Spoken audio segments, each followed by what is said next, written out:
Hello दोस्तों, कैसे हो? आपका स्वागत है त्रिपान स्टडी सेंटर में। आज जो हम करने जा रहे हैं काफ़ी महत्वपूर्ण टॉपिक है संस्कृतिकरण।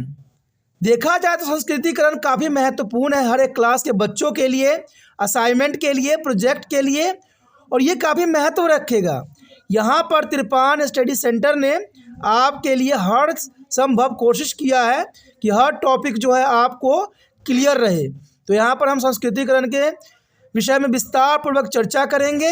साथ में हम इसके जो है विसंस्कृतिकरण, परसंस्कृतिकरण का भी एनालाइज करेंगे। लेकिन ये सब तब होगा जब हम टॉपिक स्टार्ट करेंगे।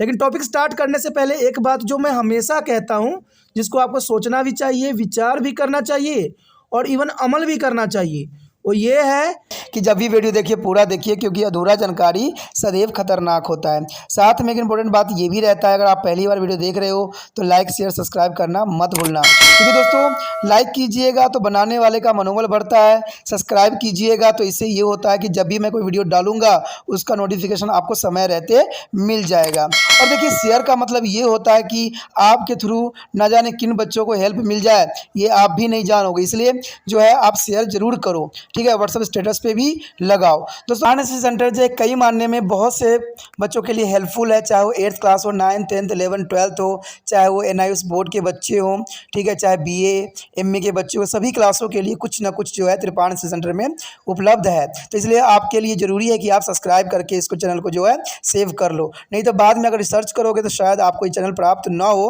तो इसलिए सोचना नहीं, विचार नहीं करना है, सब्सक्राइब करके जो है अपने पास सेव करना है। दोस्तों ये तो बात था आपके लिए, लेकिन आप देखते हैं हमारा आज टॉपिक क्या है।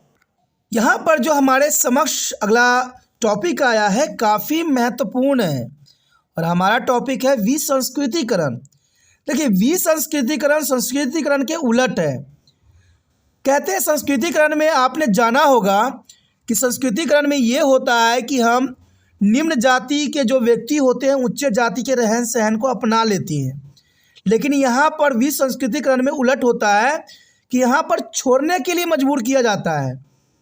विसंस्कृतिकरण ये संस्कृति से अलग हो गई। तो देखा जाए तो विसंस्कृतिकरण वह प्रक्रिया है जिसके द्वारा एक जाति समूह को अपनी भाषा, संस्कृति, रीति रिवाज को छोड़ने के लिए मजबूर किया जाता है। लेकिन संस्कृतिकरण में हमने देखा था कि एक निम्न जाति के लोग जो है उच्च जाति के रहन सहन, खान पान, भाषा, संस्कृति, रीति रिवाजों को अपना लेते हैं।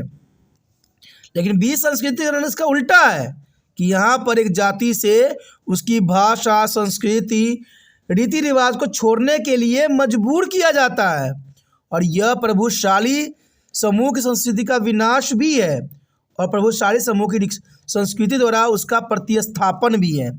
तो देखा जाए विसंस्कृतिकरण इस बात की तरफ इशारा करता है कि अपनी संस्कृति का विनाश हो जाता है इसमें, और प्रभुशाली संस्कृति की जो है प्रतिस्थापना हो जाता है।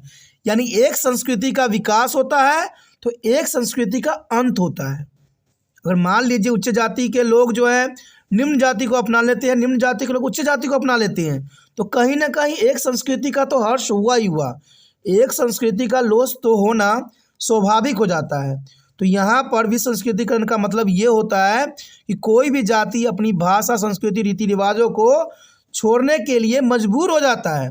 मान लीजिए आप कहीं जाते हो, कहीं रहने लग जाते हो, आपका संस्कृति अलग है, रहन सहन अलग है, लेकिन आप उस संस्कृति के वहाँ के लोगों से तालमेल नहीं बैठा पा रहे हो, और आप क्या करते हो कि लोग भी आपको जो है घृणा की दृष्टि से देखने लग जाते हैं और आपको भी अच्छा नहीं लगता है, तो आप अपनी रीति रिवाजों को छोड़ के जो है उनकी रीति रिवाजों को अपना लेती हो। तो देखा जाए तो अपनी रीति रिवाजों को छोड़ना ही विसंस्कृतिकरण कहलाता है। लेकिन मैंने ऐसे बहुत से संस्कृति देखे हैं जहाँ पर लोग चाहे ऊंचे से ऊंचे समाज में चले गए हों, लेकिन फिर भी अपनी संस्कृति को उन्होंने नहीं छोड़ा है, और ये काफ़ी महत्वपूर्ण बात है। अपनी संस्कृति को नहीं छोड़ना चाहिए, और विसंस्कृतिकरण में यही होता है कि अपनी संस्कृति को छोड़ के, विनाश करके हम दूसरे की संस्कृति की जो है प्रतिस्थापन कर लेती हैं। अधनिष्ठा जातीय समूह की संस्कृति, भाषा, रीति रिवाजों को पूरी तरह से बदलने के व्यापक लक्षण के कारण विसंस्कृतिकरण एक धीमी प्रक्रिया है। और ये देखा जाए तो विसंस्कृतिकरण जो है एक धीमी प्रक्रिया है। कारण क्या है कि इसमें संस्कृति, भाषा, रीति रिवाज को हम पूरी तरह से नहीं बदल सकती। ये बदलता है समय के साथ और धीरे धीरे। इसमें हम जो जल्दबाजी करें तो ऐसा संभव नहीं है कि हम कोई चीज़ को लिए अपने आप को हम बदल दिए। आपने देखा भी होगा कि कई लोग जो है धर्म जो है अंतरण कर लेते हैं, यानी धर्म को बदल लेते हैं। तो इसमें यही बात होता है कि वो अपनी धर्म को पूरी तरह से नहीं छोड़ सकती, और ये इसलिए धीमी प्रक्रिया है। अगर हम किसी दूसरे धर्म में जा रहे हैं तो सबसे पहले तो आप उसको दूसरे धर्म को समझने में, उसके आदतों को अपनाने में बहुत लंबा समय लग जाता है। हम डायरेक्ट उस चीज़ को अपना नहीं सकते हैं। इसलिए देखा जाए तो विसंस्कृतिकरण के जो लक्षण होते हैं वो धीमी प्रक्रिया है, इसको हम जो है एकाएक नहीं बदल सकते।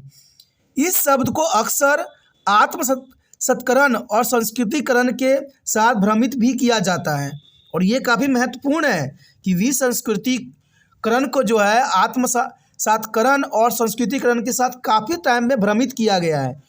यहाँ पर विसंस्कृतिकरण का साफ अर्थ है कि आप अपने भाषा, संस्कृति, रीति रिवाज को छोड़ने के लिए मजबूर हो जाती हो और ये छोड़ के दूसरे में चले जाती हो।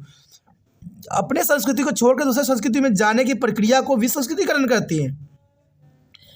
लेकिन अपना ही संस्कृति को लोस कर देना, हर्ष कर देना विसंस्कृतिकरण कहलाता है, क्योंकि आपने अपनी संस्कृति को छोड़ के दूसरी संस्कृति को अपना लिया है, क्योंकि ये आपको छोड़ने के लिए मजबूर होना पड़ा, तो उसको विसंस्कृतिकरण कहते हैं। अब चलिए इसका अवधारणाएं देखें क्या है। अब देखिए हमारे समक्ष कुछ यहाँ पर विसंस्कृतिकरण के तरीके आए हैं कि कैसे लोग जो है संस्कृतिकरण को त्याग देते हैं, मजबूर होते हैं। तो सबसे पहला वर्ड तो यहाँ पर यही आता है, संपादन करना। विसंस्कृति के तरीकों में संपादन के द्वारा भी हो सकता है, भौगोलिक पृथक्करण के कारण भी हो सकता है, प्रभुशाली समूह की शिक्षा देने से मना करने से भी हो सकता है।